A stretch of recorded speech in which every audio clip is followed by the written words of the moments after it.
Tuan-tuan yang dirahmati Allah, selalu kita mendengar perkataan fitnah. Dalam bahasa kita, fitnah ni menuduh seseorang yang orang itu tidak melakukannya, orang itu tidak buat, maka kalau kita kata dia buat, maka itu dipanggil fitnah. Sedangkan fitnah mempunyai maksud yang luas, mempunyai makna yang sangat luas, dan berbagai-bagai pecahan yang dimasukkan di dalam makna perkataan fitnah itu sendiri. Seperti yang Allah Ta'ala sebut di dalam surah Al-Anfal, wa'lamu annama amwalukum wa auladukum fitnah. Allah Ta'ala sebut, dan ketahuilah sesungguhnya harta-harta kamu dan anak-anak kamu adalah fitnah. Dalam surah Al-Anfal juga Allah Ta'ala sebut, wattaqu fitnatan la tusibanna allazina zalamu minkum khassah. Dan takutlah kamu dengan fitnah yang Allah Ta'ala akan timpakan kepada kamu, bukan kepada orang yang zalim sahaja, bahkan semua daripada kamu akan merasai fitnah tersebut.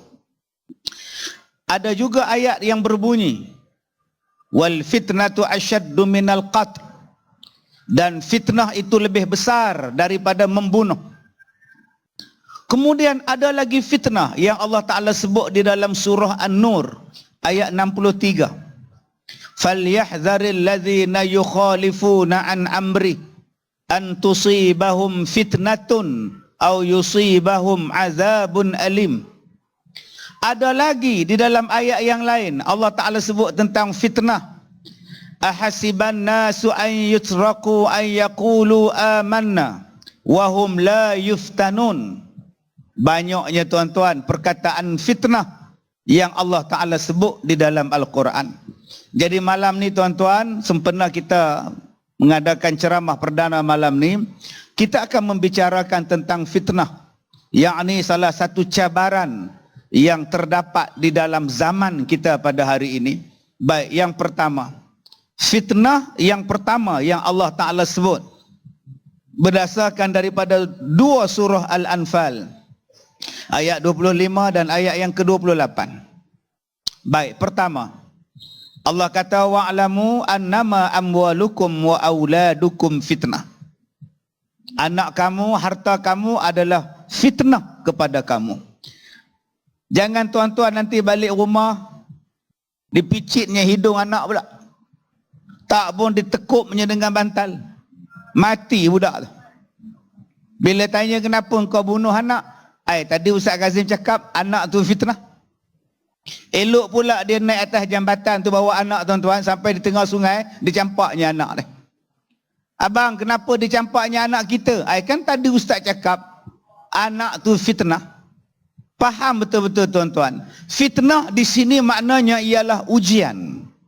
Harta kamu dan anak kamu adalah ujian untuk kamu, ujian untuk kita.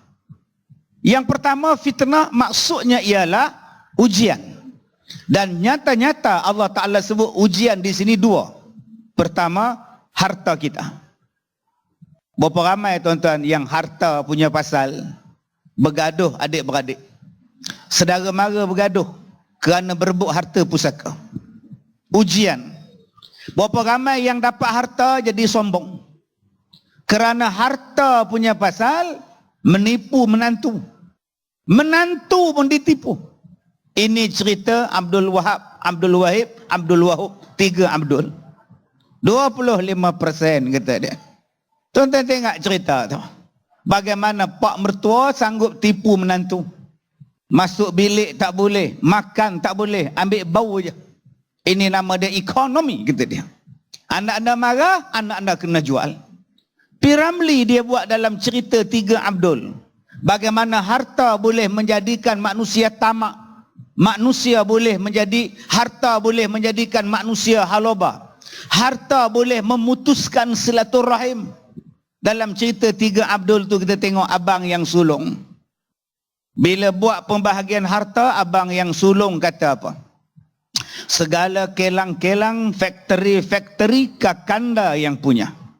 Kelang dengan factory kan sama, tuan. Segala wang ringgit dalam bank Adinda Abdul Wahab yang punya. Rumah yang buruk nak runtuh ni Adinda Abdul Wahab yang punya. Tak adil, putus saudara. Tuan-tuan yang dirahmati Allah.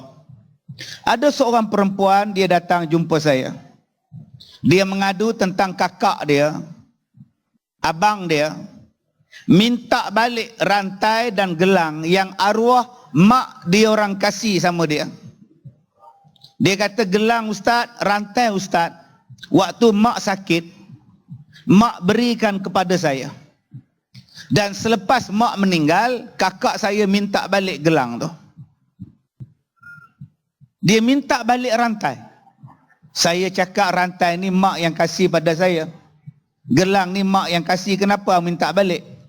Dia kata, tak ada saksi mak bagi sama awak. Pulangkan balik. Ustaz, saya feras ustaz. Saya bagi gelang tu ustaz, saya putus saudara ustaz. Apa cerita ni ustaz? Saya cakap, akak, berapa sen harga gelang ni? 1 juta, 5 juta, 2,000, 5,000. Adakah harga gelang ini lebih mahal daripada nilai kasih sayang? Akak, abang akak, kakak pada kakak pernah berkongsi perut ibu. Pernah berkongsi sarung rahim.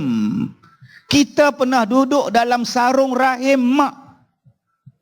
Pernah menyusu daripada susu mak. Adakah kerana rantai akak nak putuskan silaturahim? Bagilah sama dia orang kak. Akak pergi ke Demas depan tu beli kak. Kalau rasa nak lagi banyak barang emas, kahwin dengan toki emas, lagi banyak dapat. Tetapi jangan putus hanya kerana rantai. Kita pernah berkongsi nasi, kita pernah berkongsi kuali, kita pernah berkongsi periuk, kita pernah kongsi gelas satu keluarga. Satu tilam pernah berkongsi, satu selimut pernah berkongsi, satu bilik mandi pernah berkongsi, satu bumbung kita pernah duduk. Takkan hanya kerana rantai kakak nak putus silaturahim. Inilah dia tuan-tuan yang Allah Ta'ala sebut bahawa di akhir zaman harta itu akan jadi fitnah kepada kita. Tuan-tuan dirahmati Allah. Yang kedua, apa dia yang jadi fitnah kepada kita? Anak-anak. Hari ini sungguh anak-anak tuan-tuan. Tuan-tuan baca dalam surat khabar, anak membunuh mak. Dan mayat mak dia dicampakkan dalam tangki najis. Yang berlaku di Negeri Sembilan, dia bunuh bapa dia, kepala ayah dia simpan dalam beg. Dia bawa beg galas, naik bas daripada Negeri Sembilan pergi Kuala Lumpur. Mayat kepala ayah dia dalam beg. Saya nak sebut kepala bapa tak gamak tuan. Kepala ayah dia duduk dalam beg. Anak jenis apa ni tuan-tuan? Yang berlaku di Pahang. Dia minta duit dari ayah, ayah tak izinkan.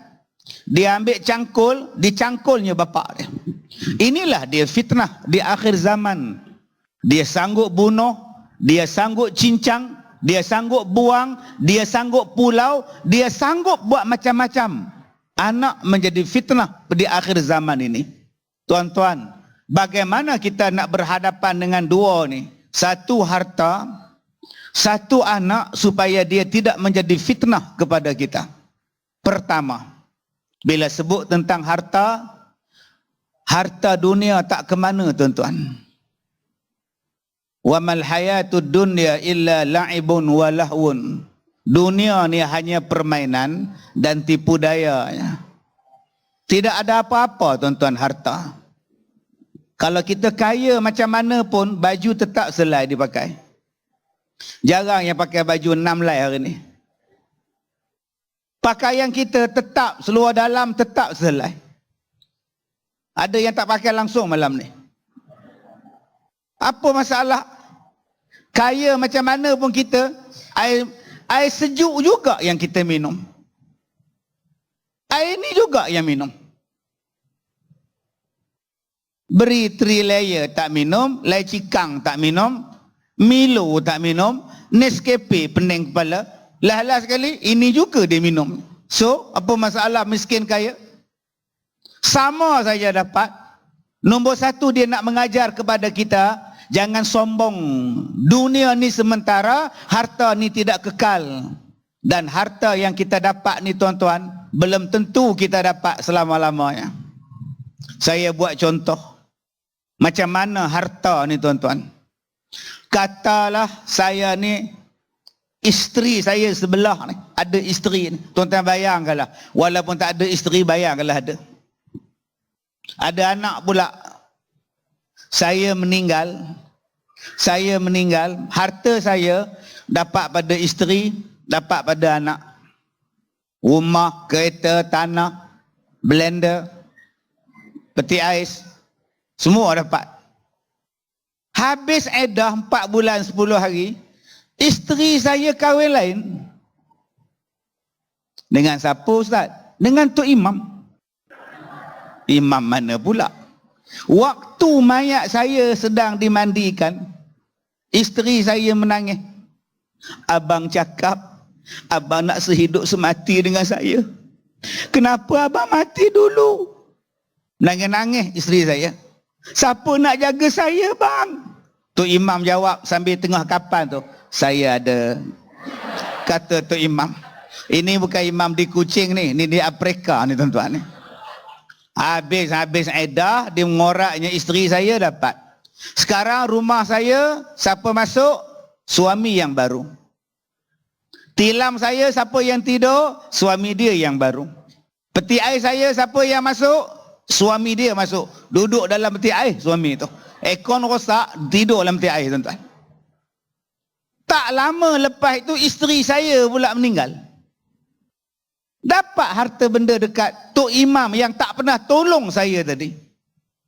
Duit kereta tak pernah bayar, duit rumah tak pernah bayar, loan tak pernah bayar, tiba-tiba dapat. Tak lama lepas itu tuan-tuan, Tok Imam nikah lain pula. Dia bawa pula isteri dia yang baru masuk dalam bekas rumah saya. Tuan-tuan tahu tak, harta tuan-tuan yang ada sekarang ni, siapa yang nak dapat harta tuan-tuan? Orang Perak sebut cepikir. Fikir. Sebab itu jangan duk bangga dengan harta. Yang kedua, harta tak dibawa dalam kubur. Tak dibawa pun. Yang dibawa cuma 3 helai kain kapan, 5 helai kain kapan. Gigi palsu pun dicabut makcik. Sebab tu abang-abang, akak-akak yang mana pakai gigi palsu ni, waktu sakit anak dah buka, bawa-bawa lah mengucap. Anak dah cabut dah, mak nak cabut gigi mak. Dia rendamnya dalam gelas, letak dekat tepi katil. Sakit. Suami duk tunggu isteri sakit. Pukul 2 pagi suami dahaga. Dia rabanya gelas. Minum-minum tuan-tuan, sangkut gigi sini pula. Mana pula gigi ni kita ni. Gigi palsu pun ditinggal. Segala harta anak dan menantu tidakkan dapat mengambil alih. Hanyalah amal dapat membantu dan doa dari anak yang soleh. Yang ketiga, apa dia harta? Dia akan dihisap di hari kiamat. Dia akan dikira di hari kiamat. Sebab tu tuan-tuan, jadilah kaya, tetapi gunakan kekayaan kita untuk tolong agama Allah. Jadilah orang berharta, bantulah orang miskin, bantulah anak yatim. Jadilah orang yang banyak wang, gunakan wang yang banyak tadi untuk membeli syurga Allah. Bukan maknanya tuan-tuan kita semua jadi miskin. Ustaz, biar saya miskin, cepat masuk syurga Ustaz. Kot masuk. Buatnya tak masuk, di neraka miskin, di dunia miskin, di hari kiamat neraka. Kan masalah. Tuan-tuan, Allah Ta'ala sebut dalam surah Ali Imran 133, 134. Wasari'u ila maghfiratim min rabbikum wa jannatin arduhas samawati wal ard uiddat lil muttaqin. Bersegeralah kamu bertaubat kerana Allah nak berikan kepada kamu syurga. Syurga itu seluas langit dan bumi, disediakan untuk orang yang bertakwa.